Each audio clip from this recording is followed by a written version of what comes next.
السلام عليكم ورحمة الله وبركاته. كيف حالكم يا متابعين؟ شو اخباركم؟ طيبين؟ طبعا من زمان احنا عن سلسلة فايتر ليجاسي، لكن هالمرة بنقدم شيء مميز اللي هو سلسلة مورتل كومبات. طبعا اليوم عندي بضيافتي الاخ ريدن من مورتل كومبات. قول لي يا اخ ريدن، او قول حق الجماعة عن شو بنتكلم بالضبط. ان شاء الله نحن راح نراجع متركبة بداية من الجزء الاول الين الجزء الرابع، لان هذا يعتبر رترو. صحيح. يمكن نطرق للاجزاء ما بعد ذلك، لكن بنركز على الكلاسيكي اكثر. مستقبلية ان شاء الله. بس خلنا نوه على شيء. نعم. ترى اللي ما يعرف شيء عن مورتال كومبات، معروف انها سلسلة دموية. واو. فاللي قلبه ضعيف يعني لا يشوف. لا ما عليك، كلهم شجعان. كم شجعان، واساسا مورتال كومبات معروفة جدا. هي لعبة دموية اصلا بس من بدايتها يعني لليوم. بس تعرف الواحد لازم بريدمته. صحيح. على العموم خلنا نتكلم عن نبذة بسيطة وعن الجزء الأول. مورتال كومبات، منو ما يعرف هالاسم الشهير؟ هذه السلسلة اللي تعتبر واحدة من أشهر السلاسل القتالية على الإطلاق. بسبب هاللعبة بالذات ظهرت منظمة التصنيف العمري حق الألعاب، وهي أول لعبة تستخدم نظام العنف والدموية، وبذاك الوقت صارت ضجة كبيرة بسبب هاللعبة. القصة بروحها يبالها فيديو كامل. عموما للإنصاف ما نقدر ننكر إنها تستخدم نظام لعب مميز ومبتكر. المطورين إدوين جون توبياس كانوا يريدون يصممون لعبة قتالية مختلفة بشكل جذري عن الألعاب القتالية التقليدية نفس ستريت فايتر وعلى شاكلتها، وصمموا مورتال كومبات واللي صدت على منصة الأركيد في سنة 1992، واللي سرقت الأضواء من أغلب ألعاب القتال الأخرى بأمريكا. لاحظوا أن كلمة كومبات مكتوبة بحرف الكي، هذا بسبب الخطأ المطبعي من أحد المقترحين لأسماء اللعبة، وشافوا المشرفين أن الاسم هذا مميز واعتمدوه بعدين. المهم خلينا نبدأ الحين بالجزء الأول. مورتال كومبات الجزء الأول.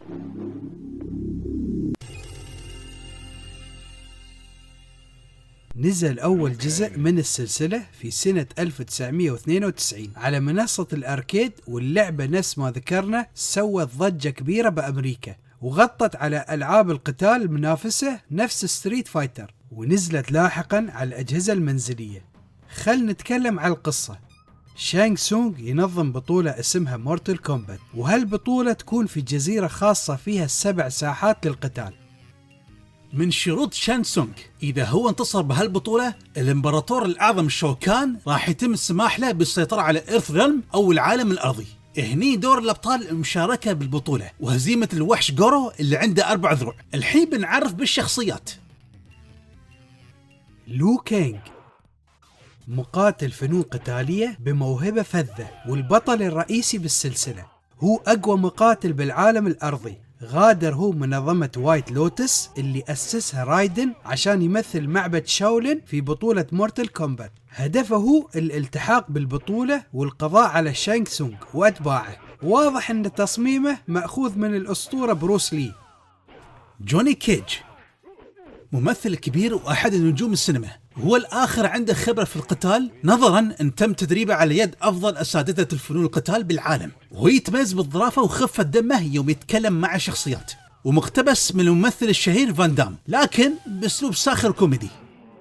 سونيا عضوة في وحدة القوات الأمريكية، هدفها الرئيسي هو القبض على كينو، لكنها وقعت في فخ شانغ سونغ مما خلاها تشارك في البطولة من أجل الوصول إلى كينو، بالإضافة إلى إنقاذ العالم الأرضي من شانغ سونغ.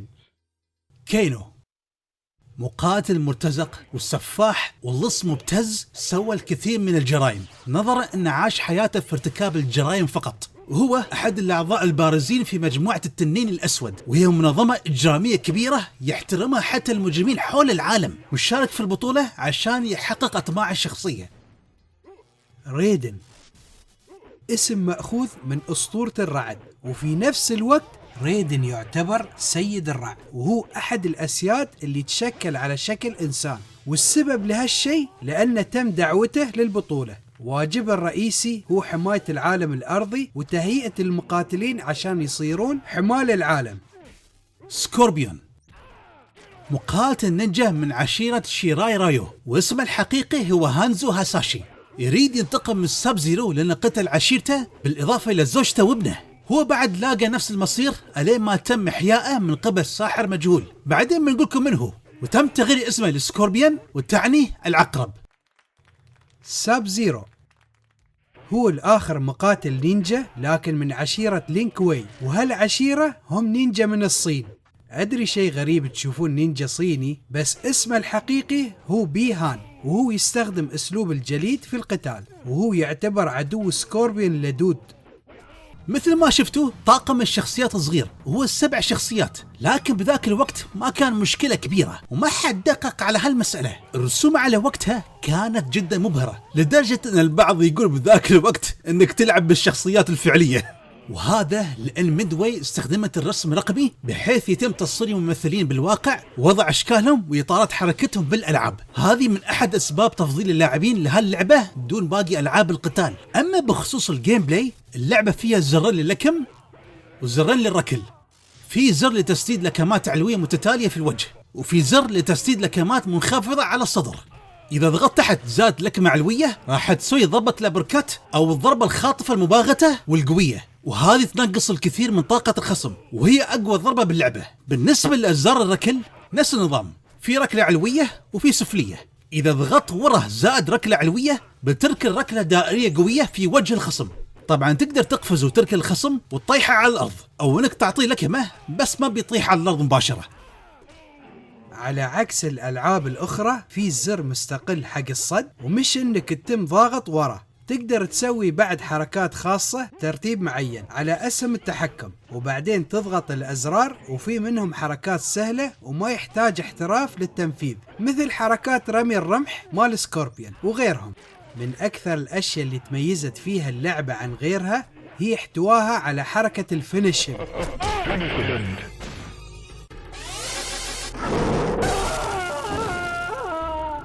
Scorpion wins flawless fatality.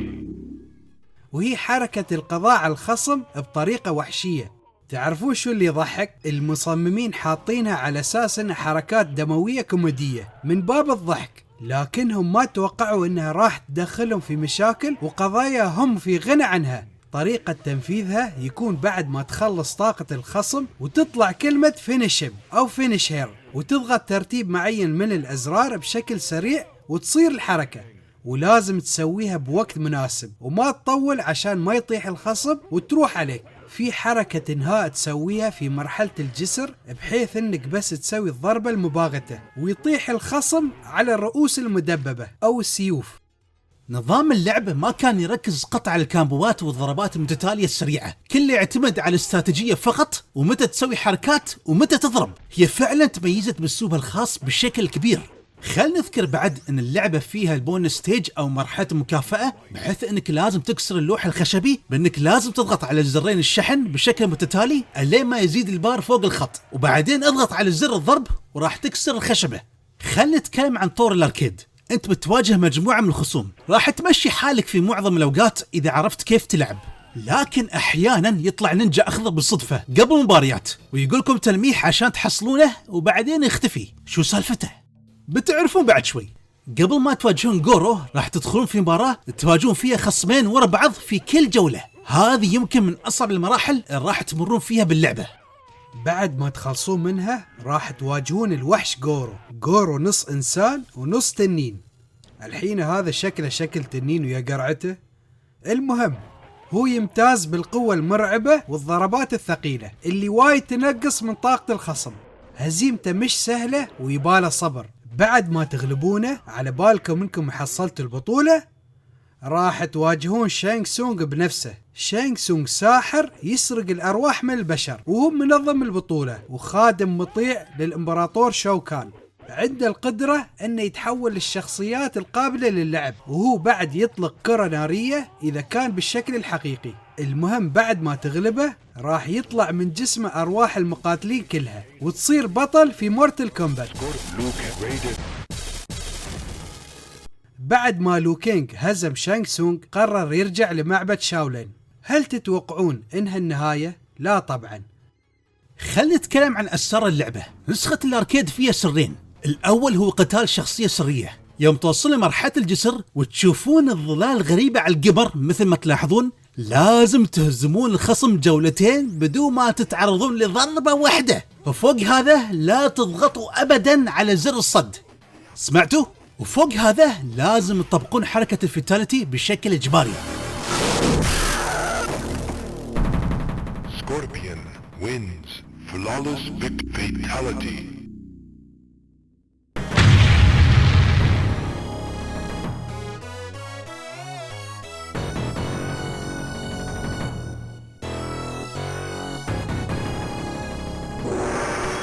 بعدين راح تضربون نينجا أخضر اللي اسمه سكوربيون.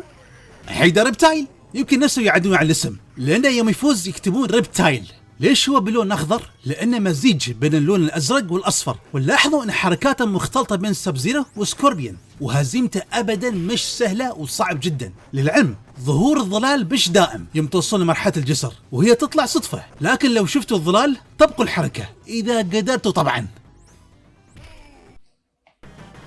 قبل ما نكمل خلينا نقول معلومة بخصوص النسخ المنزلية. نسخة السوبر نتندو شخصية ريبتايل مكتوبة فيها اسمه صح، بينما في نسخة السيجا جينيسيس لا، نفس غلطة نسخة الأركيد، وفيها شيء غريب زيادة الحين بتشوفونه. في نسخة السوبر نتندو الظلال ما تطلع، بس كل اللي تحتاجونه انكم تفوزون بيرفكت مرتين بمرحلة الجسر بدون صد، بالإضافة إلى فيتاليتي، وبيطلع ريبتايل مع الاسم الصحيح. في نسخة السيجا جينيسيس في شيء يضحك، انت فعل الشفرة اللي تدخلك لقائمة الأسرار، وفعلوا فلاج 2 و 3، بالإضافة لظهور دماء، واختاروا مرحلة الجسر. يوم تبدون المباراة بتلاحظون راس يطير بدال الظلال. منو هذا؟ هذا مؤسس شركة بروبي الراحل فروغس ماكرافاين. في سر ما يعتبر فعليا سر، لكن اعتبروها معلومة. إذا دخلتوا قائمة أوديت بنسخة الأركيد بتلاحظون إن في خيار عديم النفع اسمه إيرماكس. اللاعبين بذاك الوقت تحروا رئيس سري مثل ريبتايل، بس اتضح انه اختصار لكلمة خطأ ماكروس. المطورين طنزوا من اعتقاد اللاعبين بذاك الوقت، ولكن في شيء بتعرفونه بعدين بخصوصه. إيرماكس ها؟ اوكي. للعلم هالخيار فقط موجود في نسخة 3.0 وشلوه بعدين من باقي النسخ. خل اضيف بعد ان في شاشة جيم اوفر أو نهاية اللعبة السرية، وبتشوفون فيها جثث الضحايا في مرحلة الجسر. عاد تخيلوا مدى فظاعة المنظر اللي قاعدين تشوفونه. مش كافي انك منحبط من الخسارة وفوق هذا يراونك كل هذا. عموما هذا كل شيء بخصوص الجزء الأول، وكانت لعبة ممتازة على وقته.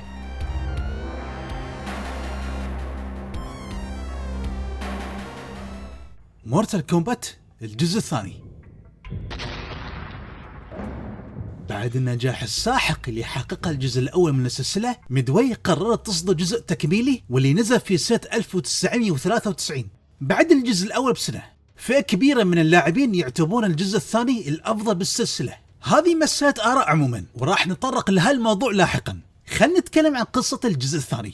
بعد مرور سنة من بطولة مورتال كومبات وهزيمة شان سونغ، وبعدين يتوسل الإمبراطور شوكان عشان يعطيه فرصة ثانية. شوكان يوافق، وفوق هذا يعطي قوة أكبر لشانغ سونغ ويرجعه لشبابه، وهو بعدين يقيم بطولة مورتال كومبات بس هالمرة بالعالم الخارجي أو الأوت وورد، ويتم استدراج الأبطال مرة ثانية، وهالمرة الأبطال راح يواجهون شوكان مع خادمه كينتارو. لو كينغ يقرر يشارك في البطولة بعد ما اكتشف انه يوم رجع المعبد لاحظ انه متدمر، واحد اخوته بالمعبد تعرض للقتل على يد مقاتلي العالم الخارجي. الحين خل نعرف بالشخصيات الجديدة اللي تنضم لأول مرة باللعبة. كونغ لاو. كونغ لاو كان مقاتل سابق في معبد شاولين، وهو صديق حميم للو كينغ. حاليا هو أحد أعضاء وايت لوتس واللي يرأسه رايدن. هو آخر سليل من كونغ لاو الأعظم اللي انهزم قبل 500 سنة. هو أدرك مدى خطورة العالم الخارجي وانضم للأبطال في بطولة مورتال كومبات الخاصة بالعالم الخارجي. باراكا، مقاتل بوجه مرعب. هو كان قائد الجيش اللي هاجم معبد الشاولين قبل سنة. هو ينتمي للعشيرة ممسوخة اسمها تاركتان اللي تعيش في الأراضي القاحلة في العالم الخارجي، وهو خادم مطيع لشوكان، يستخدم باراكا السيفين المدسوسين بذراعه. كيتانا مقاتلة تحمل جمال كبير ورا اللثام اللي تلبسه، وهي أحد المغتالات التابعة للعالم باسم إيدينيا، وهي تتبع شوكان. هي بالوقت الحاضر تعتبر أميرة العالم الخارجي، مما يعني أن شوكان أبوها. هي مخلصة بشكل كبير لأبوها والعالم الخارجي، ألين ما تلتقي بلو كينغ. بعدين هي تكتشف بعض الحقائق. هي على عكس الباقيين بالعالم الخارجي عندها قلب طيب، سلاحها هو المراوح المعدنية. ميلينا مقاتلة مغتالة مثل كيتانا، وهي تعتبر أختها توأم، بس في الحقيقة هذه أصلا نسخة هجينة متحولة من كيتانا. تم إنشائها من قبل تشانغ سونغ بأمر من شوكان. تم إنشائها عن طريق مزج بين دماء عشيرة التاركتان مع دماء كيتانا. بتعرفون سبب إنشائها بعدين. هي على عكس كيتانا متوحشة وهمجية، ومن غير أنها تحمل وجه بشع وراء القناع. عكس كيتانا سلاحه هو الخنجرين. جاكس أحد قادة القوات الأمريكية الخاصة، كان المفروض يكون قابل للعب في الجزء الأول، لكنهم بدلوه بسونيا عشان يضيفون شخصية أنثى باللعبة. هو صديق سونيا ويسمع نداء استغاثة منها ويروح بعدين للعالم الخارجي عشان ينقذها. شانغ تسونغ بهالجزء صار قابل للعب هالمرة، وبهيئة شاب بدال الشايب. صار أكثر قوة بفضل السيدة شوكان، وعنده القدرة على تحول لعدة شخصيات نفس الجزء المسبق. ومهمته هني حماية السيدة شوكان والانتقام من لو كينغ على الهزيمة الذليلة. ريبتايل نعم، الشخصية السرية اللي كانت بالأول صارت شخصية قابلة للعب. عموما ريبتايل هو أحد المخلوقات الزاحفة الناطقة المتنكرة على شكل نينجا بشري. هو خادم شانغ سونغ، لكنه محايد جدا ويريد يحيي عشيرته المنقرضة وما يهتم بالجانب اللي يوقف فيه. بالجزء الثاني بدال ما يكون بشري مخلوط بين سكوربين وسوب زيرو، صار زاحف متنكر عنده حركات خاصة مأخوذة من الزواحف. عنده حركة انزلاق وحدة مأخوذة من سب زيرو. استغلوا لون الأخضر المأخوذ من الحيوانات الزاحفة. بالنسبة لباقي الشخصيات فهم نفسهم من الجزء المسبق، ما عدا كينو وسونيا اللي غابوا بهالجزء. الشخصيات القديمة طبعا رجعت باختلاف بسيط، والبعض حصل على حركات أكثر. طاقم الشخصيات أكثر هالمرة وصاروا 12 شخصية، وهذا عدد جيد بحكم أن الجزء الثاني. بالنسبة للرسوم فاللعبة تستخدم نفس الرسوم الرقمية بس بجودة أعلى، وفوق هذا زادت الدموية بشكل أكبر. أما عن نظام اللعب فهو نفس نظام اللعب الجزء الأول بالضبط، بس الفرق أن الركلة الدائرية صارت تطير بعيد وما ضافوا أشياء إضافية، لكن التحكم صار أكثر سلاسة بكثير، ونظام اللعب أسرع وما تحس اللعبة ثقيلة نفس الجزء الأول، وفي استجابة أفضل بالتحكم.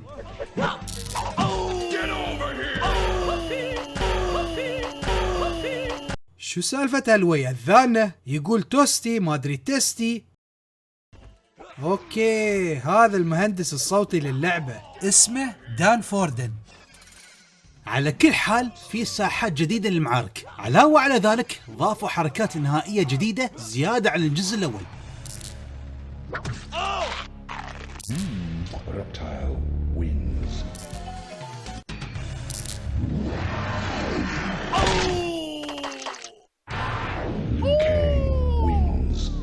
هالمرة كل الشخصية صار عنده حركتين فيتاليتي، ما عدا شانغ تسونغ اللي عنده 3 حركات فيتاليتي، لأن الحركة الثالثة سرية. الحين خلنا نلقي نظر سريع على بقية عشان أوريكم الفرق بينه وبين الجزء الأول.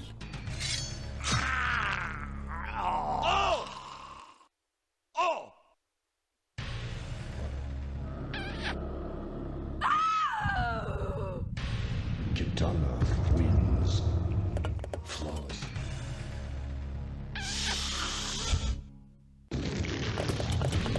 Marlena wins. Johnny Cage wins. Flawless. Jax wins. Flawless victory.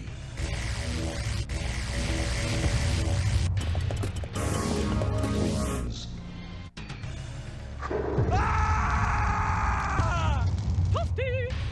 Scorpion wins.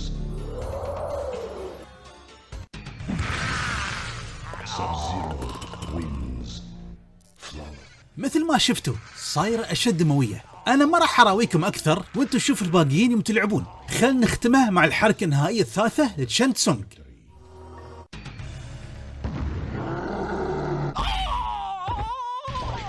Shang Tsung wins. Flawless. علاوة على ذلك حطوا ستيج فيتاليتي اللي هي حركة القتل عن طريق استخدام البيئة المحيطة. في عندكم النهر الحمضي، Shang Tsung السقف الشوكي، wins. وإذا ضغطوا تحت زاد صد على كلا يدين التحكم، الخصم شوي شوي بينزل من الشوك ويطيح على الأرض. في بعد عندكم الإسقاط من أعلى الجسر. Kung Lao wins. هم بعد حطوا حركة جديدة اسمها الفرندشيب أو الصداقة. Liu Kang wins. Flawless victory. Friendship.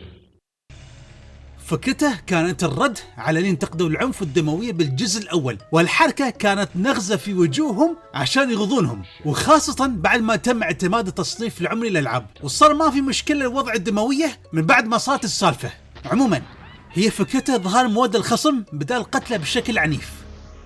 من الأشياء اللي انضافت بعد تحول الخصم إلى طفل رضيع أو البيبلتي بهدف إذلال الخصم بدال قتله. هم شلوا البونس ستيج اللي تكسر فيه اللوح الخشبي. في شيء ظريف بخصوص الفيتاليتي، جوني كيج إذا سوى فيتاليتي مال قطع الرأس يقطعه 3 مرات وتطلع رؤوس أخرى. كيف كذي؟ هذا في الحقيقة كان خطأ تقني، بس المطورين قرروا يعتمدونه في المنتج النهائي. طبعا هاي ما تصير من نفسها إذا طبقتها صح، في أزرار إضافية لازم تضغطونها عشان تسوونها. المهم خلنا نتكلم عن طور الأركيد. انتوا بتواجهون موجة من الخصوم نفس الجزء المسبق، لكن هالمرة لحظة، منو هذا اللي طلع من ورا الشير؟ خلونا ندقق شوي. نينجا رمادي.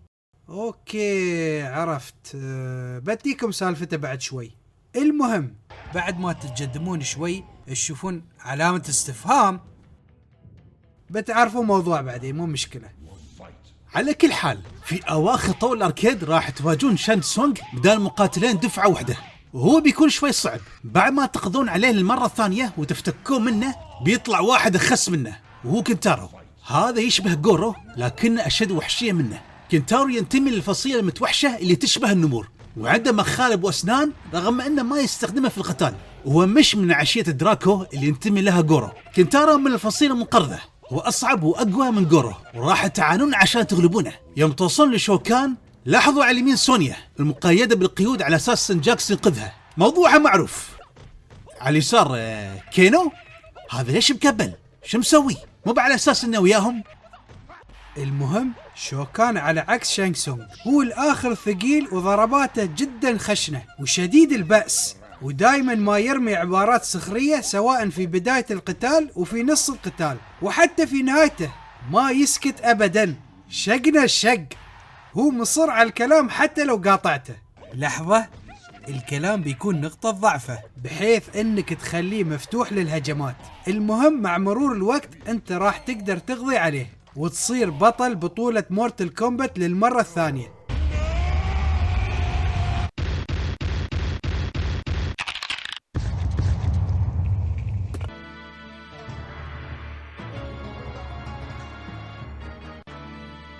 بعد ما لو كينغ أطلق العنان لانتقامه يرجع لإطلاله الخاص بمعبد شاولين ويتذكر أصدقائه اللي ماتوا ويحترمهم ويستمر في حماية العالم. الحين خل ندش في أسرار اللعبة.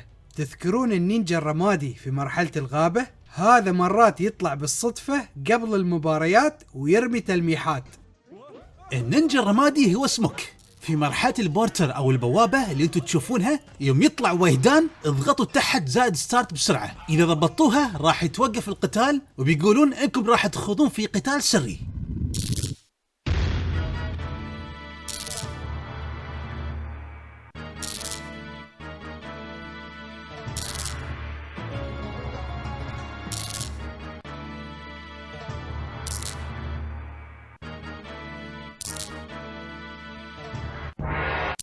راح تواجهون سموك في كهف جورو بالجزء الأول. هو عنده حركات سكوربيون لكنه أسرع بكثير. سموك هو صديق ساب زيرو المقرب، واسمه الحقيقي هو توماس فربيدا، وكانوا يتدربون مع بعض في معبد لينكوي. المهم سموك جدا صعب ومش سهلة هزيمته. على كل حال لاحظوا بعد ان في شخصية انثى مغتالة ببشرة سمراء وبلبس اخضر تطلع مرات في بداية القتالات، وهي الاخرى مرات تطلع في مرحلة الغابة والشير. هذه اسمها جيد. يوم تلعبون طور الاركيد وتوصلون لقبل علامة الاستفهام لازم تهزمون الخصم بركلة منخفضة فقط، واذا فزتوا بس في اول جولة راح تواجهون جيد.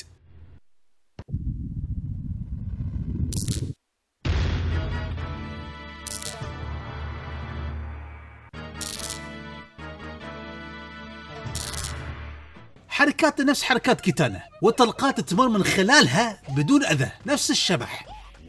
جيد صديقة الطفولة لكيتانا، وهي دايما ما توقف وياها حتى لما كانت تحت إمرة شوكان. في شخصية سرية ثالثة تقاتلونها وطريقتها من أغرب الطرق. لازم تلعبون 50 مرة دون خسارة، مو بشرط بطور الأركيد، حتى ضد اللاعب الثاني. أهم شيء إن العداد يوصل ل50 بدون أي خسارة. يوم توصلون للرقم راح تواجهون نينجا أسود واللي هو نوب سايبوت. إذا عكستوا اسمه بتلاحظون أن الاسم الثاني لإدبون وجون توبياس وصاير نوب سايبوت. بس سؤال، تعرفون من هو هالنينجا؟ هذا هو بيهان سب زيرو اللي كان في الجزء الأول. مستغربين صح؟ سب زيرو اللي في الجزء الثاني أصلا أخوه الأصغر واسمه كواي ليانغ. خلونا شوي نرجع للماضي. قبل أحداث بطولة مورتل كومبات الجزء الأول في لعبة اسمها مورتل كومبات ميثولوجي اللي تركز على قصة سب زيرو الأصلي بيهان. بيهان كان يقتل بدم بارد وينفذ أوامر رؤسائه مهما كان الثمن. هو اتفق مع الساحر المجهول اللي هو كوانشي انه يشيل اللفافة السرية من عشية شيرا رايو. كوانشي خبر هانزو هاساشي عن نوايا بيهان، بمعنى ان هالنذل يلعب على الحبلين. بعدين هانزو واجه بيهان وخسر المعركة ومات، وفوق هذا بيهان قطع عائلة هانزو وحتى عشيرته ورد اللفافة حق كوانشي. كوانشي من جهة أخرى عاد الحياة لهانزو هاساشي على شكل طيف وحوله لسكوربيون. عقبها شين سونغ ظهر ودعا بيهان لبطولة مورتال كومبات. His name is Shang Tsung, and he would like you to compete in a small tournament. It's called Mortal Kombat. من هناك تمكن سكوربيون من قتل بيهان، رغم انه ما يعرف ان كوانشي هو السبب الرئيسي ورأس البلا في المأساة اللي صارت بعشيرته. بعد ما مات بيهان رد كوانشي على شكل أسوأ، على شكل نينجا أسود، وصار اسمه نوب سايبوت. سكوربيا كان متفاجئ بوجود سب زيرو المرة الثانية وعلى باله انه هو نفسه بيهان. بس بعدين لما شافه بالبطولة وكيف انه هو عكس اخوه بيهان وعرف انه كواي ليانغ اخوه الاصغر، قرر انه يخليه في حال سبيله، رغم ان كواي ليانغ يبي ينتقم منه وسكوربيون تم يتجنبه. المهم نرجع لمورتل كومبات 2. بتلاحظون ان حركات نوب سايبوت نفس حركات سكوربيون وجدا صعب إلا إذا عرفتوا خطته. من الأسرار الأخرى إن إذا أحد اللاعبين فاز ب 250 مباراة راح تلعبون لعبة بونج. ما أدري شو الفكرة من هالحركة، يعني منو هالفاضي اللي بيلعب 250 مرة بس عشان يلعب بونج، وفوق هذا عشان تفوز فيها بس تحتاج إلى 7 نقاط. الحين كل هالوقت اللي ضيعته على 7 نقاط. انزين يا جماعة، في شيء حصري في نسخة السيجا جينيسيس الحين براويكم اياه.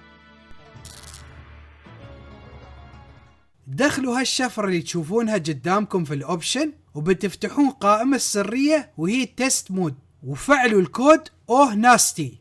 بتلاحظون ان بدال ويه دان يطلع ويه كرتوني. شو الويه اللي يطلع هذا؟ بيتزا ولا سكريم؟ شو الشكل هذا؟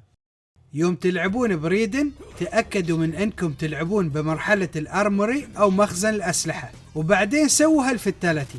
بتسوون حركة اسمها فرقلتي، وهي تحول خصم الى دمية على شكل فروكس ماجرافاين الراحل. نرجع لنسخة الاركيد، هي الاخرى فيها شاشة الجيم اوفر السرية، بس مش بنفس فظاعة الجزء الاول. هي تلميح ان الجزء الثالث قادم. هل مفروض يسوونه؟ يسعدون اللاعب على الجزء القادم بعد ما كان محبط من الخسارة. هذا كل شيء بخصوص الجزء الثاني، وهو جزء ممتاز بدون شك.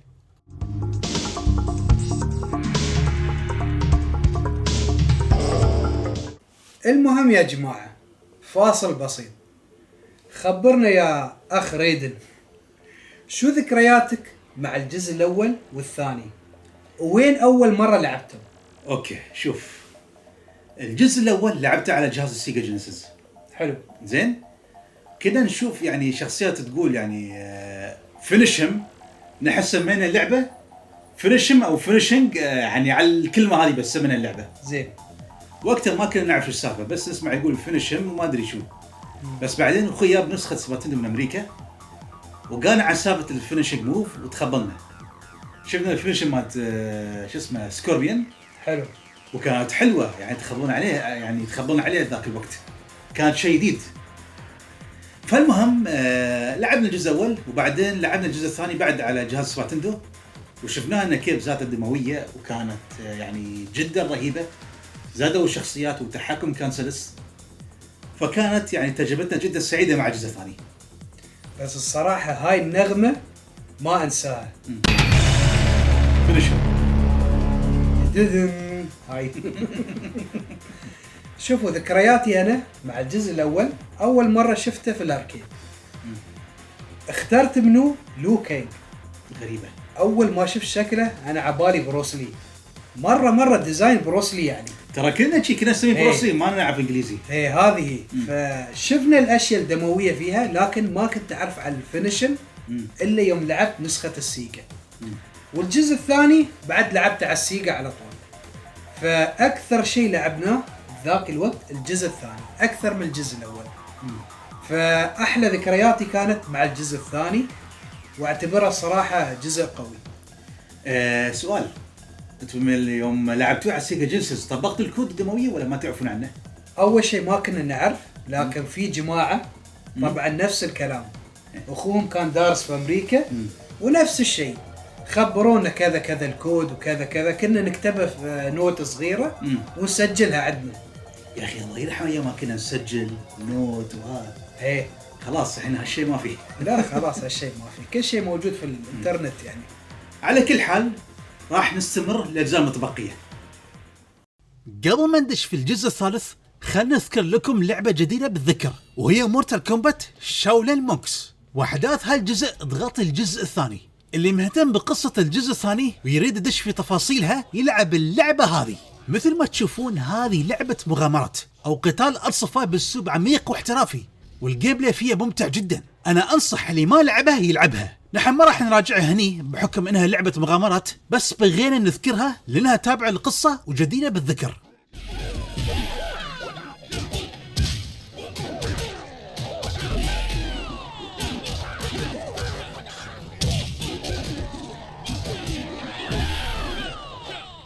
مورتال كومبات الجزء الثالث.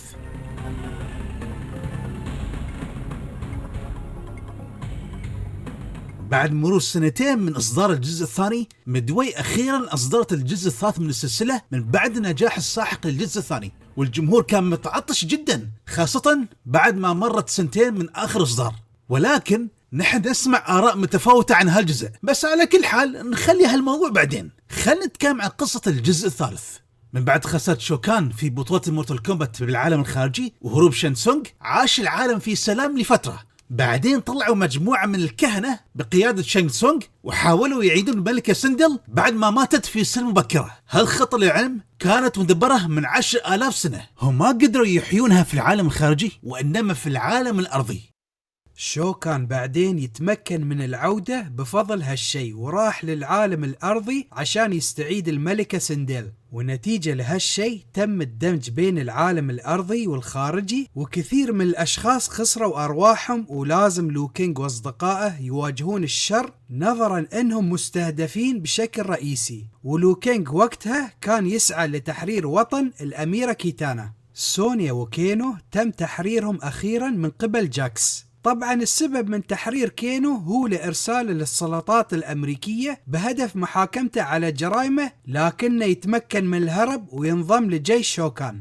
عشيرة اللينكوي في هذه الأثناء كان عندها مشروع السايبورغ، بمعنى تحويل البشر إلى آلات. الحين خل نتكلم عن الشخصيات الجديدة اللي انضمت.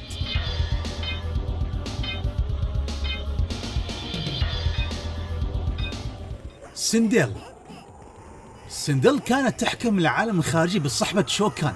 بعد ما تم اغتيالها قبل 10,000 سنة رجعت للحياة بفضل شانغ سونغ واتباع الرهبان، وتمكن شوكان من العودة نظرا انها كانت المفتاح لعودته. هي رجعت هالمرة بنوايا شريرة. سترايكر، يوم تم الدمج بين العالم الخارجي والأرضي يحل الذعر والفوضى في أمريكا الشمالية، ودور سترايكر هني هو إيقاف كل هالمشاكل والمتاعب، ويتم إقحامه في المسألة نظرا أن قائد مجموعة مكافحة الشغب لما شوكان سحب أرواح سكان البلاد هو كان الناجي الوحيد. نايت وولف، مؤرخ في العالم الأرضي والشخص يهدف إلى حماية عشيرته. بسبب دخول العالم الخارجي يضطر أنه يدخل في القتال. جيوش شوكان تشكل تهديد حقيقي حق قبيلته، وهو ما عنده خيار غير التعاون مع الأبطال. شيفا، حارس الشخصية لسندل تم تعيينها من قبل شوكان. هي تنتمي لنفس العشيرة اللي ينتمي لها غورو، وهي عشيرة الدراكو. شيفا بعدين تشك بنوايا شوكان إذا هو فعلا ناوي يخلي عشيرتها تعيش بسلام. شيفا بنظام اللعب ببساطة شخصية أنثوية من غورو، لكنها أكثر خفة. كابال، ما حد يعرف هويته الحقيقية، لكن يقال أن أحد الناجين من جيوش شوكان الغاشمة، وهم سببوا له الندوب على جسمه وتشوه شكله. هو حاليا على قيد الحياة بسبب جهاز التنفس الاصطناعي مركب على وجهه ومدمج مع قناعه، وصار عنده كره مش طبيعي لشوكان واتباعه. سايركس، من أقوى محاربين عشيرة اللينكوي، تم إخضاعه لمشروع سايبورغ، لكن ما حد يعرف إذا كان هالشيء من قرارة نفسه ولا تم إجباره. أغلب الظن أنه تم إجباره. مهمته هو العثور على الساب زيرو والقضاء عليه، لأنهم يعتبرونه خاين للعشيرة. سكتور لما كان بشري كان مجرم وسفاح، وتم الامساك به وأسره من قبل عشيرة اللينكوي. هم دربوه بعدين وصار من المختارين للخضوع لمشروع سايبورغ. هو قرر التحول من إرادة نفسه ويشوف انه قرار حكيم. سكتور عنده ولاء كبير للعالم الخارجي وحتى اللينكوي، ولهذا وافق على مشروع السايبورغ بكل سرور وبدون اعتراض. خل نذكر على السريع بعض الشخصيات اللي رجعوا من الجزء المسبق وكيف تغيروا. لاحظوا أن ساب زيرو أو كواي ليانغ صار يقاتل بدون قناع. السبب لهالشيء هو لأنه يباه يبتعد عن أي شيء يربطه بلينكوي، ولهذا خلع قناعه وغير ملابسه. جاكس هو الآخر تغير وصار عنده أذرع حديدية بدال الطبيعية عشان يعطونا قوة أكبر. وللعلم في لعبة خاصة لشخصية جاكس وهي مورتال كومبات سبيشال فورسز على جهاز البلاي ستيشن، ونزلت في سنة 1999، وهي تحاكي صراع جاكس مع كينو ومحاولته في القبض عليه. عموما بعيد عن هذا نرجع للجزء الثالث. في شخصيات غابت عن هالجزء. جوني كيج غاب لأنه تم قتله من قبل موتارو. بالنسبة لريدن وباركا وكيتانا وميلينا وزيدوا عليهم ريبتايل وسكوربيون غير موجودين. هذه كانت النقطة السوداء ومن السلبيات اللعبة. عاد انتوا تقدرون تتخيلون لعبة مورتال كومبات بدون سكوربيون؟ المهم خلنا نتكلم عن نظام اللعب. اللعبة صارت أسرع بشكل بسيط من الجزء الثاني، وضافوا خاصية الجري تجاه الخصم وفي بار الركض فوق، من غير انهم ضافوا لأول مرة نظام الكامبوات.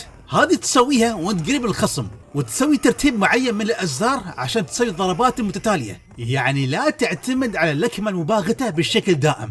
هم قرروا انهم يخلونها واقعية بزيادة. هم واضح انهم تأثروا بسلسلة كيلر انستكت من هالناحية. من الإضافات المميزة بعد انك تقدر تنتقل للأماكن الأخرى عن طريق اللكمة المباغتة، يعني زين خلوا منها فايدة هني على الأقل. اللعبة طبعا فيها حركات الفيتاليتي، وكل واحد عنده حركتين. خلف على شيء بسيط منهم.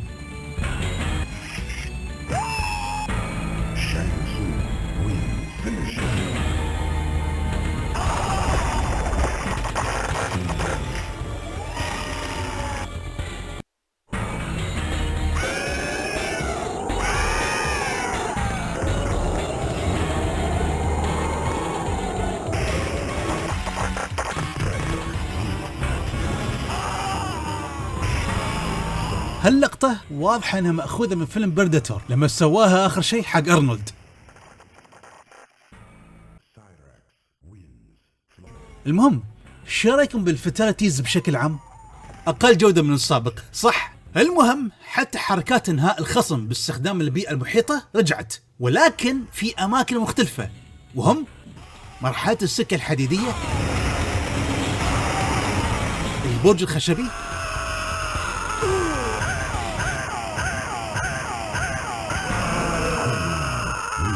الجسر،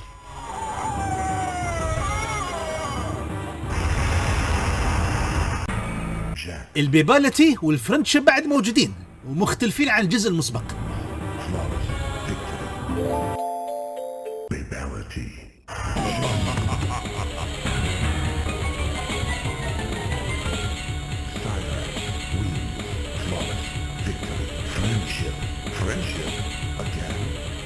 وشو كان يقول هالمرة فرنشيب أجين من باب النغز المرة الثانية. هم ضافوا لأول مرة حركة الأنيماليتي أو القتل الحيواني، فكرتها مأخوذة من لو كينج يوم يتحول لتنين، وهالمرة الشخصيات نفسها تتحول لحيوانات أخرى، لكن هالحركة ما تطبق بسهولة. في حركة لازم تسويها وهي المرسي، أي بمعنى الرحمة، وفكرتها إعطاء الخصم فرصة ثانية بأنه يهاجم مرة ثانية وتزيد طاقته بشكل بسيط. إذا هزمته للمرة الثانية بعدين بتقدر تسوي الحركة الجديدة نفس ما ذكرنا أنيماليتي. بدون حركة الرحمة ما راح تقدر تسوي حركة القتل الحيواني. الحين خلنا نتكلم عن الأركيد مود. هالمرة أنت تختار الأبراج وتحدد كم خصم تبغى تواجهه.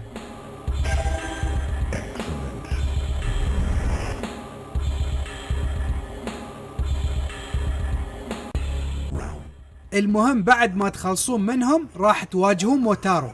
موتارو هو مثل ما تشوفون قنطور، وهو الآخر ثقيل مثل غورو وكينتارو. موتارو قائد جيش العالم الخارجي واللي أمر شوكان بقيادته. مواجهته طبعا صعبة ومش سهلة أبدا. بعد ما تغلبونه راح ترجعون تواجهون الممل شوكان.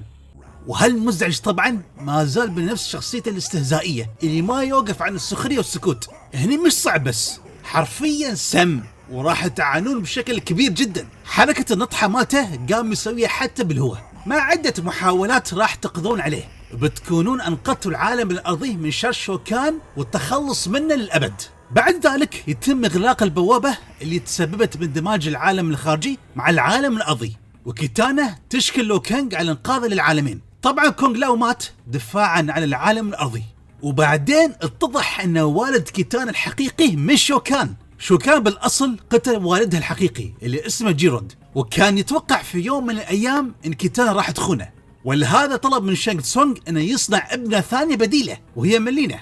سيندل بعدين ترجع لشخصيتها طيبة وتدرك أنها تم السيطرة عليها وتعيش مع بنتها الحقيقية بسعادة. خلينا نتكلم الحين عن أسرار اللعبة.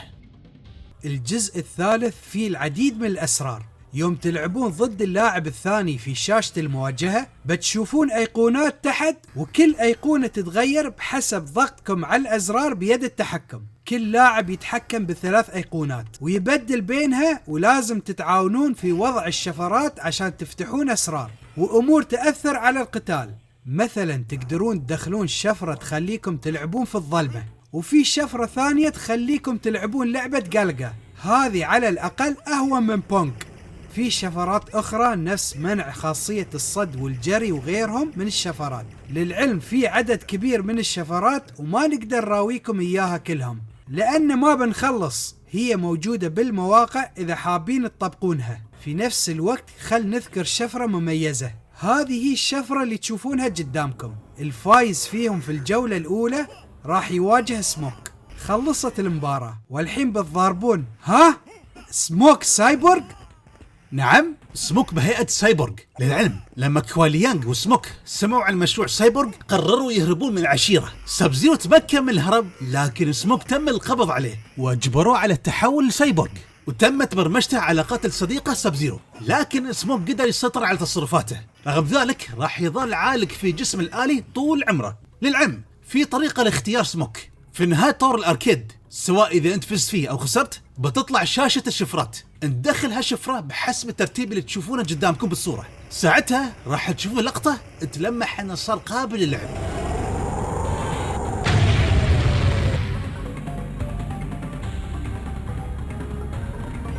سموك الآلي حركاته مختلطة بين سكوربيون وسيكتور، لكنه عنده حركات انهاء خاصة. للأمانة هو يعوض عن غياب سكوربيون، ولو انه مخلينه سري. في شفرة ثانية تدخلونه في شاشة المواجهة، وهذه هي الشفرة اللي تشوفونها. الفايز فيكم راح يواجه كينو المحترق. لا امزح، هذا نوب سايبوت بمجسم كينو. شو الغباء، ليش ما حطيتوه في هيئة سب زيرو مثلا؟ تبون تعرفون شفرة اللعب فيه؟ لا قولوا الحمد لله انكم ما ترمون تلعبون فيه، هو اصلا غير قابل للعب.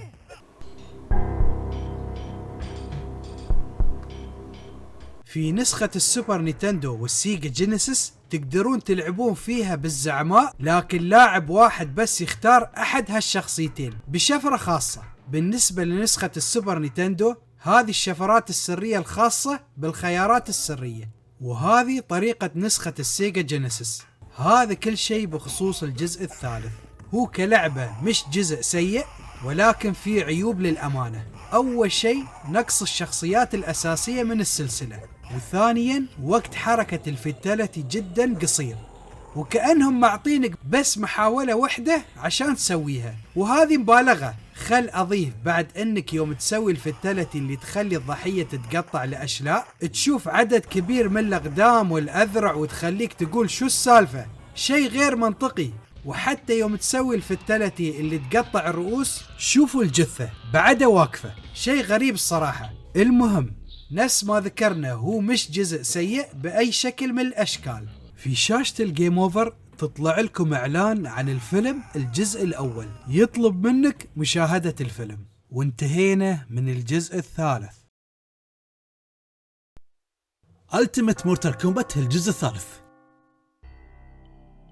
خلنا نتكلم الحين عن النسخة المحسنة من الجزء الثالث باسم Ultimate Mortal Kombat 3، واللي نزلت بعد اللعبة الأصلية ب7 شهور تقريبا. الفرق بين هالنسخة وعن سابقتها انهم اعادوا معظم الشخصيات المحبوبة القديمة. 7 شهور؟ الظاهر ان انتقادات الناس عملت عمايلها. يعني اللعبة الأصلية نزلت في شهر أبريل بسنة 1995، والمحسنة نزلت بعدين في شهر نوفمبر. ما تسرعهم الصراحة، خيبة. الظاهر صارت مظاهرات عشان الشخصيات الناقصة، ولا هم متعمدين من البداية وكانوا مخططين حق النسخة المحسنة مسبقا؟ هي حركة تجارية غبية جدا إذا هم فكروا فيها. على كل حال ما في أي إضافة للقصة بهالنسخة، وهي نفسها تحمل نفس قصة الجزء الثالث الأصلي. بس لاحظوا أن مقاطع القصة النصية انشالت تماما، وحطوا بس تعريف للشخصيات مع مقاطع ديمو القتال. الظاهر ما يبون يكررون نفس المشاهد لأن صارت معروفة خلاص من أيام الثالث، ويبون يركزون فقط على نظام اللعب والطاقم.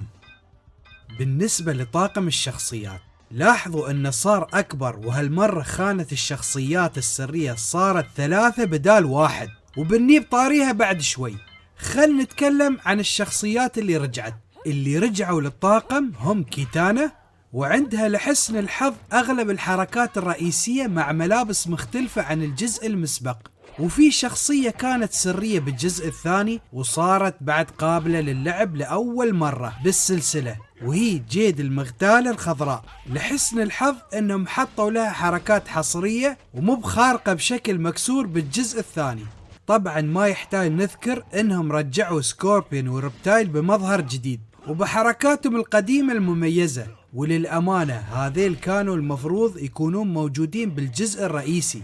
خل أضيف بعد أن سايبر سموك قابل للعب هو الآخر بدون شفرة سرية. اللي غابوا هم جوني كيج لسبب ذكرناه، وريدن وباراكا. هم ما ضافوا أي شيء ثاني على نظام اللعب باستثناء أنهم ضافوا مراحل جديدة وضافوا منطقة إضافية لتنفيذ فيها حركة إنهاء بيئية، وهي مرحلة سكوربيون. الشيء المميز بعد أن في قابلية أنك تلعب نظام الفرق 2 ضد 2، ولكن ضد اللاعب الثاني فقط. وفي بعد طور الدوري واللي تلعب فيه ب8 شخصيات، لكن كالعادة ضد اللاعب الثاني. تعرفون شو الغريب؟ النسخ المنزلية نفس السوباتندو والسيجا جينيسيس ضافوا فيها حركة انهاء حصرية خاصة فيهم، وهي البروتاليتي، وهي عبارة عن كابة مطولة تخلي الخصم ينفجر. أنا مستغرب كيف ما حطوها بنسخة الأركيد. بالمقابل نسخ السوباتندو والسيجا جينيسيس شلوا منهم الأنيماليتي. شو السالفة؟ المهم بعيد عن هذا، خلينا نرجع للنسخة الأصل. بالنسبة لطور الأركيد لما تتقدمون فيه بتلاحظون حرف الإي منها النينجا الأحمر ما أدري برتقالي، وهذه اللي وراه ملينة شكلهم هالاثنين من الشخصيات السرية هم بالفعل كذلك. المهم قبل ما طرق لهم حرف الإي هو عبارة عن مواجهة خصمين خلال جولة واحدة، مما يعني انها خاصية رجعت من الجزء الأول، لكن إذا لعبت في أطول برج بتوصل لمرحلة انك تواجه 3 خصوم بجولة واحدة، مما يعني انك راح تعاني. المهم طور الأركيد هو نفس النسخة الأصلية، بس النهاية صارت مجرد صورة تعريفية مع كلام نصي. علاوة على ذلك صار في حدث إضافي أنت تختاره بعد النهاية، وهذه هي القائمة اللي تشوفونها. أنتوا اختاروا وشوفوا شو بيطلع، أنتوا حظكم. بس خل أنوه أن الخيارات تعتمد على الأبراج اللي راح تختارونها. مثلا إذا اخترتوا أول برج بيكون أقل، وإذا ثاني برج تقريبا نصه، وأطول برج بيكون عندكم الخيارات كلها. الحين خل نستعرض لكم بعض من هالأحداث الإضافية. إذا اخترتوا الخيار الرابع راح تواجهون نوب سايبوت، زين منهم هالمرة على مجسم نينجا ومو مجسم كينو. هو ما يستخدم حركات خاصة، هاي المشكلة. هو يعتمد بس على الاستراتيجية والكامبوات فقط. إذا اخترتوا الخانة القبل الأخيرة راح تواجهون خصمين، نوب سايبوت وبيهان سب زيرو الأصلي. بيهان عنده حركات الأصلية وهو الآخر جدا صعب، وفي نفس الوقت هو الشخصية السرية الثالثة القابلة للعب. الحين بنتكلم عن طريقة فتح الشخصيات. في شاشة إدخال الشفرات بعد ما تخسرون في طور الأركيد دخلوا هالشفرة قدامكم بالتعاون مع اللاعب الثاني، وراح يطلع عرض استعراضي يقولكم أن ملينا صارت قابلة للعب. ملينا هني نفس كتانة مظهريا، لكنها ما زالت محتفظة بالحركات الأساسية مالتها، وهذا شيء جيد. الشخصية السرية الثانية هي إرمك، وهذه هي شفرته. تذكرون الخيار اللي ما كان منه فايدة بالجزء الأول واللي هو إرماكس؟ المطورين حاولوا افتراض اللاعبين هذا اللي كان بالجزء الأول لحقيقة عن طريق تصميمه ووضعه باللعبة، وطلع فعلا رئيس سري هني، وخلوه بالقصة على أساس أنه كان مختبئ في الجزء الأول. إرمك للعلم هي الشخصية الجديدة المضافة للعبة لأول مرة. هو شخصية تسكن أرواح كثيرة من سكان العالم الخارجي. إرماك عنده حركات مختلفة عن باقي النينجا، ومش إنها نسخة منهم. الشخصية السرية الثالثة نفس ما قلنا هي كلاسيك سب زيرو أو بيهان، وهذه هي الشفرة. بيهان عنده نفس حركات سب زيرو من الجزء الثاني، وفي نفس الوقت عنده ضربات كامبو خاصة فيه. خل نذكر ان في شفرة تدخلونها في شاشة المواجهة، وهذه هي اللي تشوفونها. والفايز فيكم راح يواجه شو هذا؟ سموك النينجا. لاحظوا ان عنده نفس حركات سكوربين نفس الجزء الثاني، لكن عنده كامبوات خاصة فيه. تسألون اذا هو قابل للعب؟ نعم هو قابل للعب. هذه هي الطريقة اللي تشوفونها بالشاشة، وبعدين هو بيطلع وسط انفجار سموك الآلي وبتلعبون فيه. هو للعلم عنده حركات انهاء خاصة فيه، بس حسب ما لعبت فيه شفت ان سموك السايبورغ اقوى. هي مسألة آراء عموما.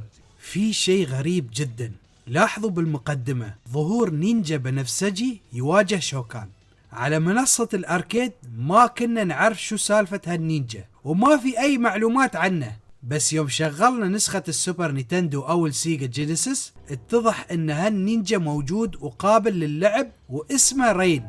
رين بالواقع من عالم إيدينيا، وانولد فيه وتم تهريبه لخارج هالعالم يوم كان صغير، وعاش تحت إمرة شوكان.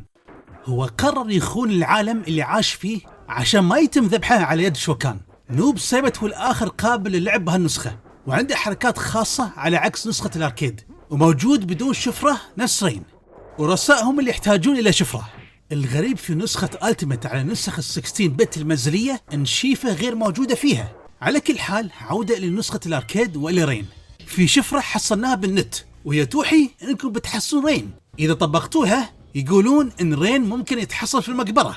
اللي يقصدونه هني ما له علاقة بشخصية رين النينجا بنفسجي، وإنما يقصدون أجواء المقبرة المظلمة وأحيانا الممطرة. رين يعني المطر. تحسون استهبال صح؟ المهم هذا كل شيء بخصوص جزء ألتيميت، وهو إصدار ممتاز يغنيك عن الجزء الثالث العادي. بس الغريب إنكم بتلاحظون إن بعض الشخصيات ما عندها حركة الأنيماليتي أو حتى فرندشيب، وخاصة الشخصيات الجديدة لسبب غريب.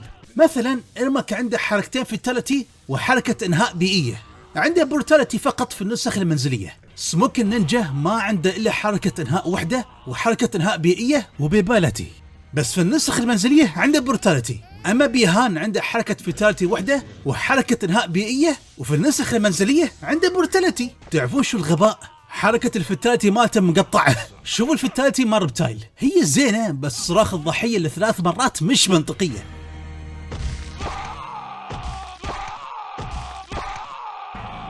Reptile wins. Flawless victory. Fatality. من جهة أخرى في نسخة السوبر نينتندو رين عنده حركات إنهاء حصرية بيئية والبيباليتي وكذلك البروتاليتي، حتى إنه بالثابت عنده الحركات، بس بالمقابل الاثنين ما عندهم فيتاليتي. ليش؟ ما أدري. على كل حال هذه مش عيوب قاتلة وتظل اللعبة ممتازة. خلنا نقولكم مرة واحدة طريقة فتح القوائم السرية في النسخ المنزلية، وبهذه الطريقة انتهينا من التيمت.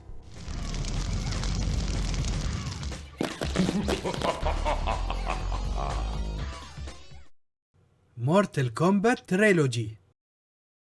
نزل الإصدار المحسن الثاني والأخير للجزء الثالث باسم مورتال كومبات تريلوجي، لكن هالمرة بشكل حصري على الأجهزة المنزلية، وجهاز الأركيد ما حصل على نصيبه لهاللعبة للأسف. هي نزلت على الأجهزة الجيل الخامس في سنة 1996 وعلى بعض أجهزة غير معروفة نفس جيم كوم. على كل حال تركيزنا هني بيكون على نسخة البلاي ستيشن 1، وفكرة هاللعبة هي الاحتفال على إصدار الثلاثي لهالسلسلة، وحطوا كل شخصيات من أول جزء إلين الثالث. طبعا بالنسبة للقصة اللعبة ما فيها إضافة من هالناحية لأنها نسخة محسنة من ناحية نظام اللعب. أما عن طاقم الشخصيات فما في شخصيات جديدة فعلية. شخصية جوني كيج رجعت بموديل جديد وخاص للجزء الثالث، حتى الزعماء نفسهم صاروا قابلين للعب لأول مرة في تاريخ السلسلة، ولو أنهم مكسورين بسبب قوتهم الكبيرة. علاوة على ذلك ضافوا حق بعض الشخصيات أشكالهم الكلاسيكية من الأجزاء الماضية، وتقدر تلعب فيهم بنفس حركاتها الخاصة والحركات النهائية، نفس كونغلو من الجزء الثاني، ريدن من الجزء الأول، جاكس من الجزء الثاني، كينو من الجزء الأول. عشان تختارون تصميم كلاسيكي لازم تضغطون سلكت على الشخصيات وراح يتغير اشكالهم. سموك حالة استثنائية بحيث ان الشكل البشري والآلي قابلين للعب في الطاقة مباشرة بدون ما تبدل بين الشخصيتين. هذا غالبا لان حركاتهم ومكابواته مختلفة شوي. باراكا صح انه رجع، لكن الموديل ماله مش متعوب عليه وماخذين من الجزء الثاني بدل ما يسوون موديل جديد خاص بالجزء الثالث. ريدن ينطبق عليه نفس الكلام. بالنسبة لنظام اللعب ما ضافوا شيء جذري على نظام القتال، هو نفس الجزء الثالث بالضبط، لكنهم ضافوا بار الاجريسور. هذا يوم يزيد يعطيك سرعة وقوة كبيرة لفترة من الوقت، مما يعطيك فرصة أكبر لهزيمة خصمك. الخبر صار بعد بهالإصدار أن الشخصيات اللي كان عندها حركات إنهاء ناقصة من الجزء الألتيميت صار لها حركات إنهاء خاصة بجميع أنواعها. قدروا يضرون الكل بهالإصدار وشيء نشكرهم عليه. طبعا البروتاليتي هي الأخرى موجودة على عكس نسخة الأركيد من ألتيميت، وهي بنفس النظام. الطريف بالموضوع أن نسخة ال64 من اللعبة فيها عناصر حصرية. تذكرون فيتاليتي طريفة الخاصة لجوني كيج؟ هذه ضافت هي الأخرى في نسخة ال64 فقط، وهي قطع الرأس ل3 مرات. خل أضيف بعد أن شوكان وموتارو قابلين للعب لكن بشفرة سرية، وفي مراحل محددة بس تلعبون فيهم، ولازم يكون ضد اللاعب الثاني. الفريد بالموضوع أن الاثنين عندهم حركة فيتاليتي، وهالشي مش موجود بالنسخ الأخرى. خل نتكلم عن طور الأركيد والأسرار، ونفس الإصدار المحسن المسبق، لكن الفرق أنهم ضافوا خيارات أكثر في أحداث ما بعد النهاية. إذا اخترتوا التنين بتطلع النهاية الخاصة للشخصيات. العجيب أن بعض الشخصيات عندها نهايات والبعض الآخر عنده نهايات عادية على شكل كلام نصي مع صورة البروفايل، وما أعرف ليش. إذا اخترتوا أيقونة MK راح تواجهون شخصية سرية جديدة بالسلسلة، وهي كاميليون. هذه عبارة عن شخصية نينجا عندها حركات شخصيات النينجا كلها، ويوم يتغير لونها لشخصية معينة انت بتستخدم حركات هالشخصية، وبعدين راح تتغير لشخصية نينجا مختلفة عشوائيا. إذا أنت عارف حركات شخصيات النينجا كلها راح تهزأ فيهم. ها؟ سمعت واحد فيكم يسأل ويقول أرجوك قول إن الشخصية قابلة للعب. أنا أرد وأقول نعم، هو قابل للعب. هذه هي الشفرة اللي تشوفونها عشان تلعبون فيه، وهي شفرة سهلة واللعب فيه للأمانة ممتع جدا. نسخة ال64 عندها هي الأخرى شخصية حصرية خاصة فيها، وهي كاميليون الأنثى، نفس فكرة الذكر لكنها تاخذ حركات المغتالات الثلاثة. عشان تقاتلونها لازم تلعبون في مرحلة ستار بريدج، وهالمرحلة حصرية في نسخة ال64. بتلاحظون فيها النجوم فوق، يوم يطلع ويهدان اضغطوا سريعا على تحت زاد ستارت، وراح تطلع رسالة تقول انكم طبقتوها صح، بعدين راح تواجهونها. هي الأخرى قابلة للعب. عشان تلعبون بكاميليون الأنثى في شيء لازم تسوونه قبل. دخلوا هالشفرة في بداية اللعبة وادخلوا الأوبشن، ويكون فيها قائمتين سريتين، واحدة باللون الأزرق والثانية بالأحمر، وهم أشياء مختلفة عن النسخ الأخرى. منها جعل كاميليون الأنثى قابلة للعب، وتكون قابلة للاختيار مباشرة في الطاقم بدون شفرة تسويها قبل المباراة. لكن هل اللعب فيها ممتع؟ لا للأسف، لأنها عيبها أنها تطلع مرات بشكل مخفي بزيادة عن اللزوم. وعشان تعرف الشخصية اللي تتحكم فيها لازم تشوف لون اسمك على بار الطاقة، ومن غير أن تبديل الشخصيات فيها سريع جدا. كاميليون الذكر أفضل بكثير، وخاصة أن عندك خيارات أكثر بحكم أن في شخصيات نينجا عديدة. السر الأخير هو من أحلى السر في نسخة البلاي ستيشن. أنت تقدر تفتح قائمة الأسرار وتفعل بعض الأشياء سرية. أنت تدخل أوبشن واضغط على أزرار الكتف الأربعة كلها مرة واحدة زاد فوق في نفس الوقت، وبتسمعون صوت يقولكم أنكم طبقتوا الشفرة الصح. بتطلع لكم علامة استفهام واحدة بلون أخضر، وهذه قائمة تفعيل الأسرار. تقدر على سبيل المثال أنك تسوي حركات نهائية بكل أنواعها على زر واحد وبدون معاناة، وكل حركة تكون على زر معين. وفي أسرار أخرى نسخة السيجا ساترن فيها نفس السر بالضبط. هذا كشف بخصوص تريلوجي، وهو أقوى إصدار حق الجزء الثالث والأفضل بدون شك. مورتال كومبات الجزء الرابع. بعد ما الألعاب الثلاثية الأبعاد غزت السوق، وصارت الألعاب القتالية تستخدم نفس التوجه الرسومي هذا بالساحة، وصار لها صيت، قررت ميدواي إنها تاخذ نصيبه من هالكعكة وتدخل فيه بشكل رئيسي وتغير توجه السلسلة. وخاصة بعد ما شافت ستريت فايتر دشت هالتوجه مع ستريت فايتر اي اكس. هي دخلت عن فكرة الرسوم الرقمية واحضار ممثلين لتصوير حركات اللعبة، وآخر لعبة استخدمت هالتقنية هي مورتال كومبات ميثولوجي سب زيرو. وبعدها قلنا باي باي للرسم الرقمي. نزل الجزء الرابع في سنة 1997 على منصات الأركيد، وبعدين نزلت على الأجهزة المنزلية. هني بنركز على نسخة البلاي ستيشن، والسبب بتعرفونه بعدين. خل نتكلم عن القصة. قبل آلاف السنين من إقامة البطولة الأولى لمورتال كومبات، قاتل ريدن أحد الأسياد الكبار واللي يتحكم بالعوالم الستة بمورتال كومبات. هالسيد هو شينوك. ريدن تمكن من هزيمته وتم عزله وحبسه في العالم السفلي. كوان جي قدر يحرر شينوك من الأسر، وبعدها قرر شينوك الانتقام من بقية الأسياد الكبار اللي وقفوا ضده وتسببوا بحبسه. هني ريدن يطلب المساعدة من مقاتلي العالم الداخلي. خل نتكلم عن الشخصيات اللي تم إدخالها كشخصيات جديدة باللعبة. كاي أحد الأعضاء السابقين لمجموعة الوايت لوتس، تعلم القتال من أمهر المدربين حول آسيا. سافر للشرق بعد ما تلاقى مع صديقه لو كينغ، والحين دوره مساعدة الأبطال في القضاء على شينوك. جيريك على أساس أنه يكون كينو، بس هذا بديله. يقال أنه من جماعة التنين الأسود اللي كان ينتمي لها كينو، وهم الاثنين ما فيهم فرق بين بعض. هذا سفاح ومجرم مثل نظيره، وحتى الاثنين عندهم حركات متشابهة. جيريك حصل نفسه مضطر أنه يساعد الأبطال في هزيمة شينوك، لأنه هو اللي يشكل تهديد أكبر. فوجن يعتبر أحد الأسياد الكبار نفس ريدن، وهو السيد الرياح، وآخر اللي تبقى من الأسياد الكبار على الأرض. يضطر ينضم إلى ريدن وباقي المحاربين من أجل التخلص من شينوك. ريكو جنرال سابق كان يشتغل تحت إمرة شينوك في الحرب قبل آلاف السنين، ويقال أن انقتل أثناء المعركة ورجع بشكل ما في صف شينوك ضد الأبطال. كثير من اللاعبين يعتبرونه من شلة النينجا المعروفين بسبب تشابه ملابسه مع الشخصيات النينجا بدون قناع، ومن غير أنه يرمي النجوم المعدنية. تانيا تانيا من عشيرة الليدينيا، وهي ابنة أحد سفراء العشيرة، وهالمغتالة هي خاينة لشعبها بحيث أنها ساعدت شينوك على دخول عالمها، مما أدت الأمور لتعرض عالم دنيا للسيطرة على يد شينوك. كوان تشي ساحر شرير في قمة الخبث، وهو أساس البلا في وايد أشياء، ومنهم نفس ما تعرفون مأساة سكوربيون وساب زيرو سواء بيهان أو كواي ليانغ. كوان تشي حرر شينوك من الحبس وتم مكافأته بأنه يصير رئيس السحرة في العالم السفلي اللي تمت توسعته.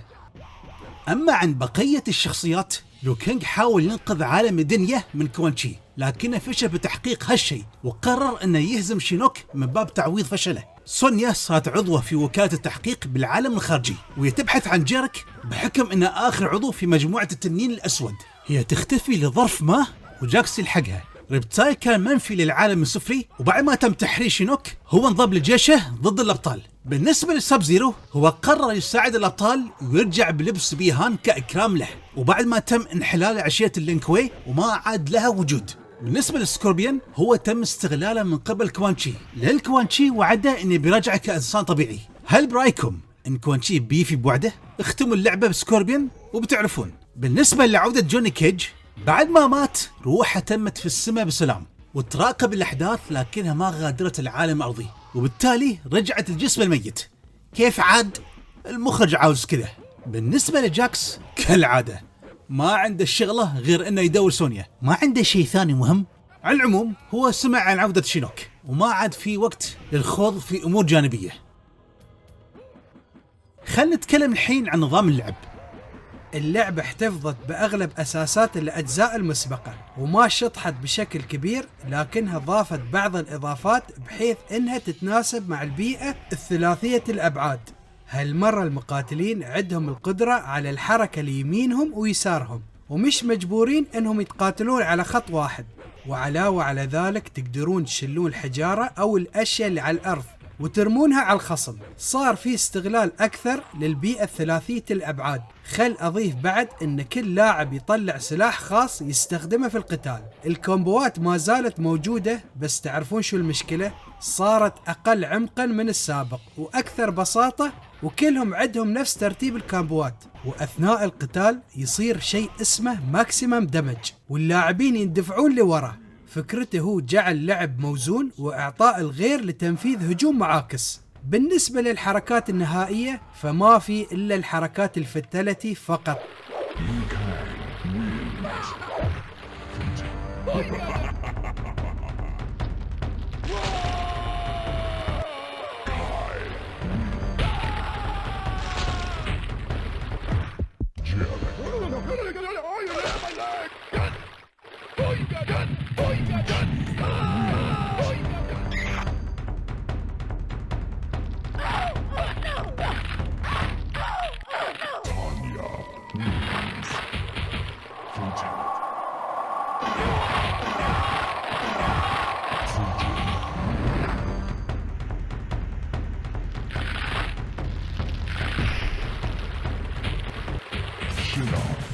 مع حركة إنهاء بيئية، وهم مرحلتين بس باللعبة: رمي تجاه المراوح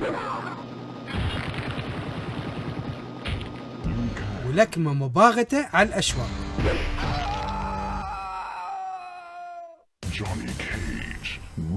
وهذه مستلهمة من الجزء الثاني. ونعم في طريقة تخلي الخصم ينزل من الأشواك. اللاعبين لازم يضغطون تحت بشكل مستمر بعد التنفيذ مباشرة. اللعبة ما فيها فرندشيب أو بيبالتي وغيرهم، وهالشيء سبب الإحباط لبعض اللاعبين. رغم ذلك في حركة حلوة حطوها بشاشة المتابعة، إنك تشوف الشخصية المهزومة تطيح في الحفرة، وإذا خلص العد التنازلي بتطيح على السيوف. في خيات حطوها في قائمة اختيار الشخصيات تحت. الراندوم هو الاختيار العشوائي، والقلوب ياخذ لك الشخصيات بالترتيب.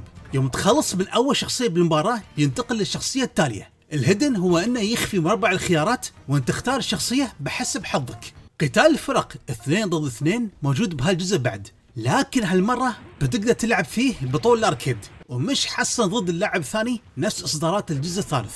من الإضافات الروعة بهالجزء هي القدرة على اختيار الألوان الأخرى بالشخصيات بالاستمرار بالضغط على زر ستارت زائد أي زر آخر، وبتدور الأيقونة اللي تقدر عن طريقها تختار اللون الثاني. وإذا دورت الأيقونة للمرة الثالثة بعض الشخصيات بيكون عنده لبس خاص إضافي آخر، وأغلب هالملابس تصاميمها جميلة نفس لبس ريبتايل نينجا. بس أكثر واحد مميز كان جوني كيج، عنده بدلة جيمس بوند مع سلاح مسدس ليزري. هذا واضح انه مقتبس من جيمس بوند. هذه يمكن احلى اضافة حطوها بالجزء الرابع. خل نتكلم عن طور الاركيد. هو نفس الاجزاء المسبقة بحيث انه مجرد ابراج، بس اذا ضغطت زر اللاعب الاول بيدور البرج وبيتغيرون الخصوم اللي راح تواجههم، وعدا ذلك هي نفس الاجزاء المسبقة وراح تقاتلون الين ما توصلون لشينوك. بس غريبة، بالعادة في رئيس قوي يكون قبله كعادة نسخة الأركيد. شكلهم شافوا إنه ما له داعي. خل نرجع لنسخة البلاي ستيشن 1. غورو رجع مرة ثانية، شو الاستهبال؟ هناك مش موجود وهني ردوه. المهم هم رجعوه بس كتكملة عدد، ولأنه ما في رئيس قوي تواجهه قبل الرئيس الأخير، وهو مش صعب نفس الأجزاء المسبقة. بالنسبة للرئيس الأخير شينوك، هو لحسن الحظ انه مش ثقيل ومكسور نفس شوكان، وهزيمته سهلة. في نهاية اللعبة بتشوفون مقطع سينمائي هالمرة بدال الصور الثابتة، والسبب هو تطور التقنية. طبعا المشاهد عبارة عن نظام لعب بس بالدبلجة، بينما في نسخة البلاي ستيشن حطوا مقاطع السي جي آي. عاد ما يحتاج نتكلم عن الانيميشن وتمثيل الصوت المضحك. بالنسبة للنهاية، لو كينج يتكلم عن الثار اللي حققه وفشله في انقاذ كيتانا. بعدين تطلع روح كيتانا وتروح عنه وتعرض عليه انه يصير ملك العالم ادنيا، وهو يرفض بحجة انه لازم يظل بالعالم الارضي عشان يحميه، وينتهي الفصل لهالرباعية. عموما الجدير بذكر ان شينوك هو اول رئيس اخير في سلسلة مورتال كومبات تقدر تلعب فيه بشكل طبيعي بدون شفرات سرية. الحين خلينا نتكلم عن الاسرار. للعلم الشفرات الرقمية اللي تطلع بشاشة المواجهة موجودة وعددهم كبير بعد، وفي سر بنسخة الاركيد انك تلعب بشخصية سرية. انت لازم يوم تلعب ضد اللاعب الثاني تختار جروب بشكل دائم وتخطف على كل الشخصيات واللي هم 15 شخصية. بعد ما تخلصهم المرة الجاية اللي راح تختار فيها الشخصية راح يتغير شكلها الى جسم بشري مسلوخ الجلد، واللي يسمونه بالنت نيت، وهو بس مجرد شكل ومش ان عنده حركات خاصة. هذا السر الوحيد الموجود بنسخة الاركيد. خل ندخل اسرار النسخ المنزلية. في نسخة البلاي ستيشن 1 دخلوا هالشفرة في شاشة المواجهة ضد اللاعب الثاني. اطلعوا من اللعبة وادخلوا اوبشن وحددوا على قائمة الفيرسس. استمروا بالضغط على الركض والصد لمدة 10 ثواني الين ما تسمعون ضحكة جيريك وبعدين كلمة اوتستاندينج. بتدخلون لقائمة سرية بحيث إذا بغيتوا تفعلون فيتاليتي أو قابلية التختيم من أول مباراة، بس مش مجبورين على هالشي. الأهم من هذا، اطلعوا من القائمة وروحوا لقائمة الشخصيات. سيروا على خانة هيدن واستمروا بالضغط على زر الصد والجري باستمرار، وروحوا لشخصية ريكو بهالترتيب. أثناء ما أنتم مستمرين بالضغط على زرين واضغطوا إكس راح تلعبون بشخصية نوب سايبوت. نوب سايبوت حركاته مش كثيرة واغلبها مأخوذة من الشخصيات الأخرى، وحتى حركات الإنهاء نفسها من ريكو.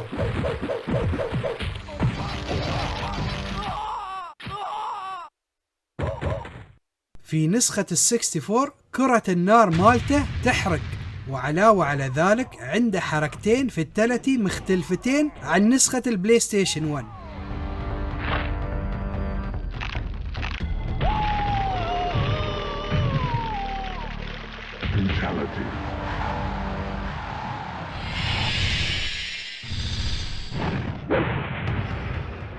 عشان تفتحون الشخصية السرية الثالثة نفس نظام نوب سايبوت، بس لازم تروحون عند شينوك على الترتيب التالي، وبتقدرون تلعبون بغورو. عاد غورو قوي وثقيل بس ما عنده حركة فيتاليتي، رغم ان تبيه فيتاليتي يطلع له. تعرفون شو اللي بيموتكم من الضحك؟ شوفوا شاشة متابعة بغورو تقول لعبة طايحة.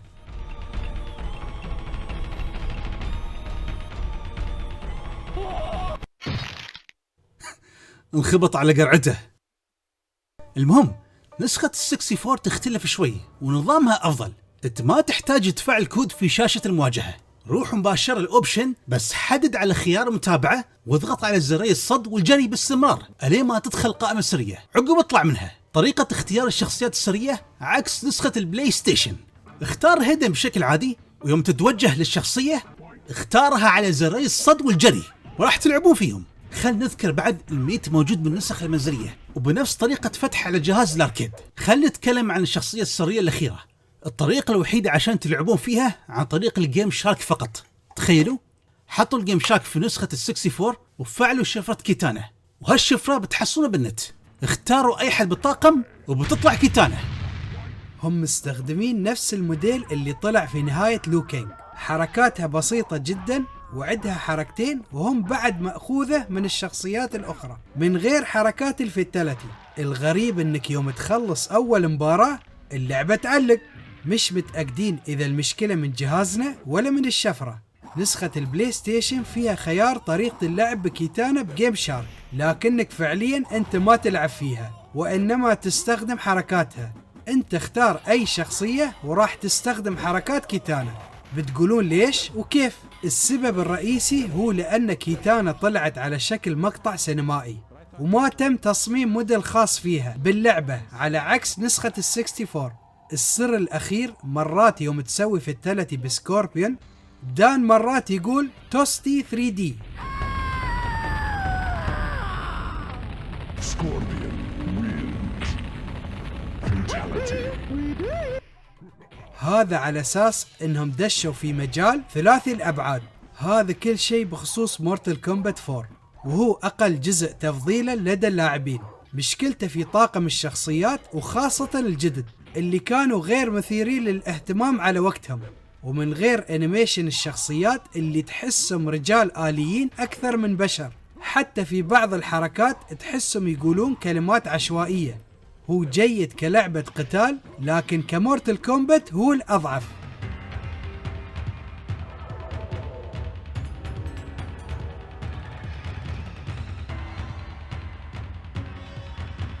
مورتال كومبات جولد. بعد مو سنتين من صدور الجزء الرابع، ميدوي أصدرت جزء محسن من الجزء الرابع حصريا على جهاز دريم كاست في سنة 1999. وفوق هذا هي من ألعاب إطلاق الجهاز. القصة هي نفسها مال الجزء الرابع وحتى فيها نفس النهايات.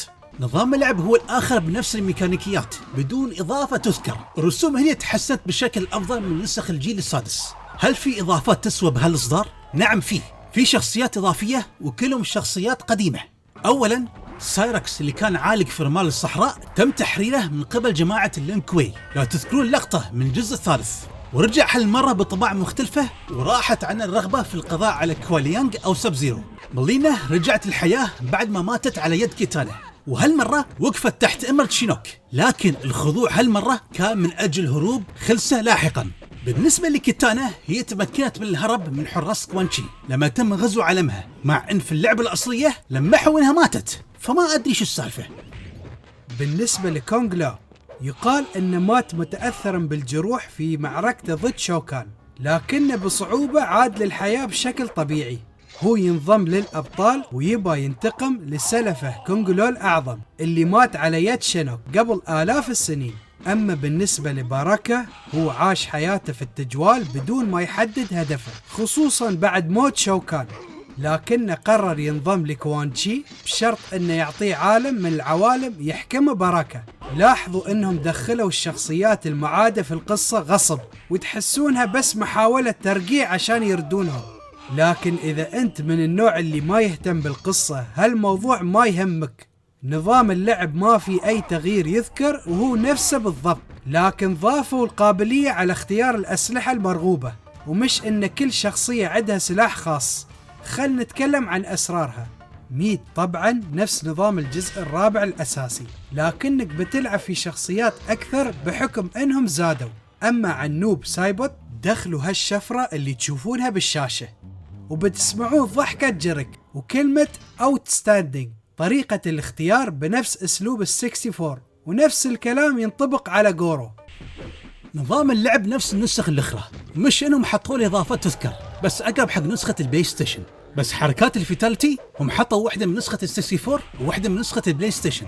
الجديد بذكر إن غورو عنده حركة فيتاليتي، بس هي الأخرى مأخوذة من الشخصيات الثانية للأسف، وبنفس الأنيميشن والحركة، مش إنهم حطوا له فيتاليتي خاص فيه.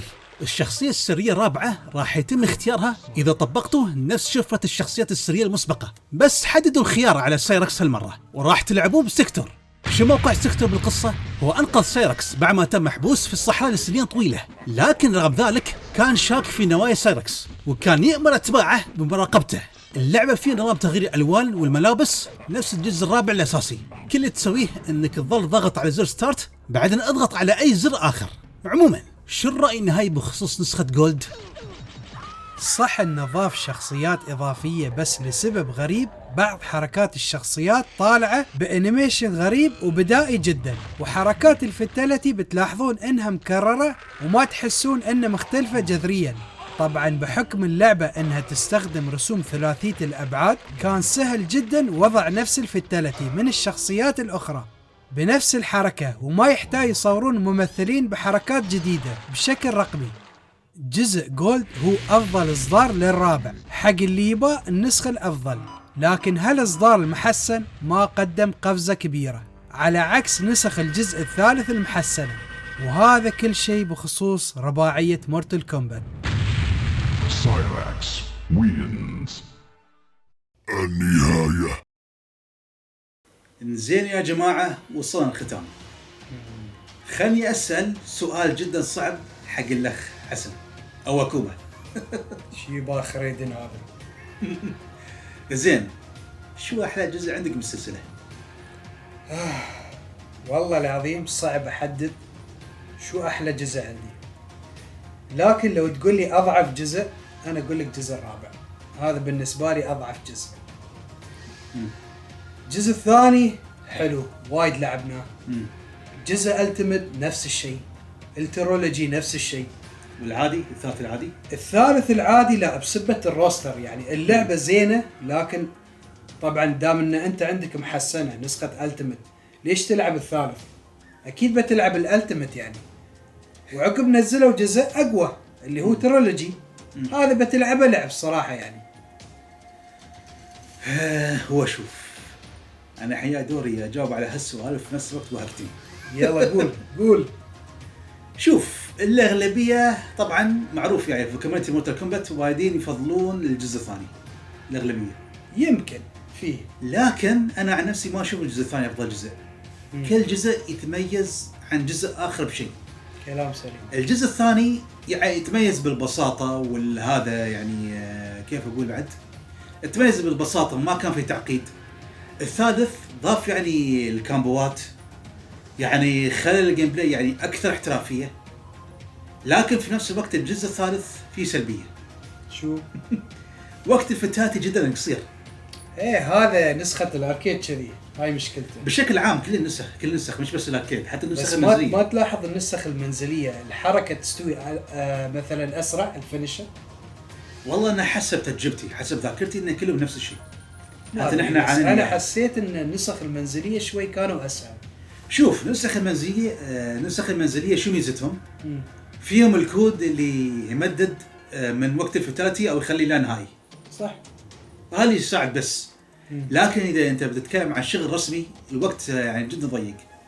وفي شيء غريب نفس ما ذكرنا يوم بتصير فتاتي يعني تفجرهم كم تطلع، كم ريل تطلع مدسوسه. يمكن كان خطأ تقني او هم ما يعبالهم، ما ادري الصراحه. المشكله ان هالشيء موجود حتى في التيمت وترولوجي. تشوف 50,000 قدم 50,000 ريل، فيعني شيء غريب. لكن يعني صعب، المشكله صعب نحدد افضل جزء.